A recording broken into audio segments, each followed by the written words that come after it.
Nou, goeiemorgen, hoe gaat het? Goedemorgen. Nou, we hebben wel een stukje de drek gaan, daar rond de Bozem. Dat was een drekbol van de Rijn vanmorgen, maar nee, 4 gaat wel goed. Maar we zitten nog maar op 10 kilometer, hè.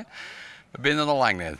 Het waar begint hier nu als vol beter te worden. Ja, we hebben 2 dikke buien gehad, of dik, en dat voel ik wat aan, maar 2 buien gehad en we zitten nou, het centje komt erbij, dus die is prima. Dus kwam het weer een beetje skien worden, want de drek zit er dik op, maar dat komt echt wel weer clear.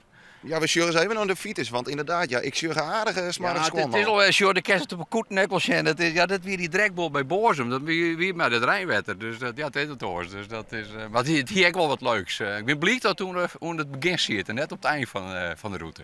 En hoe gaat het met het tempo? Nou, we zitten mooi op 5 kilometer, dat is de planning. Dus ik hoop dat we dat wat vasthouden kunnen de hele tijd. Daar geven we wel voor. Net een lange pauzes, even 4 minuten, 10 minuten maximaal en dan weer terug. Ja. Je bent mooi aan het draaien? We zijn mee strijden, ja.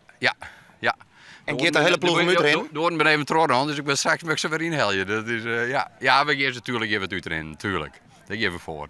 Zullen we die net langer ophouden? Soort succes. Oké, bedankt hè. Hoi.